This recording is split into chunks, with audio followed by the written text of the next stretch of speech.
In the early 1990s, northern Uganda was in the throes of conflict. During one of the longest insurgencies in Africa, Konyi's acolytes continued to kill, maim and abduct. False information upon abduction during the war was a common survival strategy that actually parents taught their children. The LRA keep records of the names, clans and village of birth of those they abduct. This is supposed to instill fear amongst those that may escape. In turn, their families would be targeted. According to accounts, Dominic Ongwen was abducted in the early 1990s. He was so small and frail that he had to be carried for the first few days by other captives. With a distinguished role at the treacherous battlefront, Ongwen gained the notoriety as one of the most daring and ruthless commanders of the LRA. There's a crossfire, there's a war in Sudan called Pajok. There's a war in Sudan called Pajok. Then that war, the Dinkas soldiers was laying ambush for almost one full month. So Dominic Ongwen and the one called Chaela Guerra, so was there as a big command. So they order to kill, I don't know how to call, to kill the whole living thing, I would say like that. The whole living thing, whether children, whether woman, whether insects, whether cow, whatever, they kill, because was killed one of our command called Uchaela Guerra. It's a big command, by the way. In 2005, alongside Kony, Vincent Otio, Koto Diamba and Rascal Lukuya, he was indicted by the International Criminal Court for war crimes and crimes against humanity. On a recent visit to Uganda, I asked the president of the Assembly of State Parties of the ICC why Ongwen, a victim of abduction, was indicted. And this was her response. I'm asked this question, and I have to say I don't know. There is a variance of opinion of whether Ongwen should be indicted or not. During the Juba peace talks, you might recall that Dominic Ongwen was still in northern Uganda, even when all his other colleagues had crossed into DRC. He was given an opportunity to leave the rebellion and join the peace process. He refused. He crossed into DRC and refused to repent. So he took so many bad decisions, including killing civilians. When you get a person at the age of 10 and you keep in the bush, you keep him and teach him the art of killing, the art of remorselessness, you know, he turns into an animal. So is he responsible for the change of heart?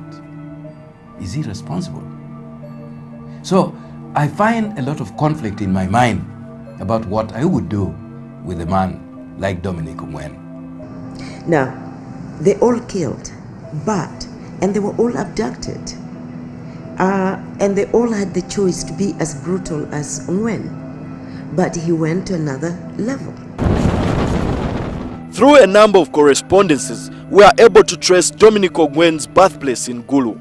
An old man who knew his brother's place volunteered to take us there, but he stopped by the roadside, fearing to be seen with us.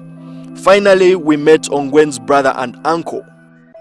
After exchanging pleasantries, Ongwen's brother opens up about his sibling. They say they will be so grateful, thankful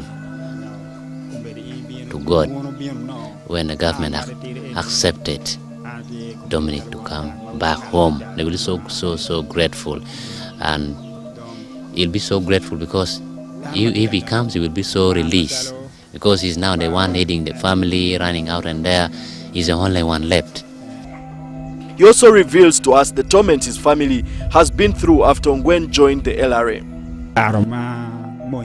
The family wasn't in good time with the government, especially the UPDF, because any group of soldiers of just pass around there, they will just say, it's Dominic, it's Dominic, it's Dominic all the time. Dominic Ongwen could be in the Central African Republic, but amongst the local community here in Paibona, where he was born, his name still evokes fear. According to several accounts, Ongwen was reportedly keen in character and eager to please Kony. His former colleagues who abducted with him relayed numerous stories of Ongwen as a child soldier successfully conducting raids on military installations. He also organized many attacks against enemy rebel groups like the SPLA. These attacks were brutal, employing powerful symbolic messaging such as the LRA practice of lining roads with severed heads of their enemies.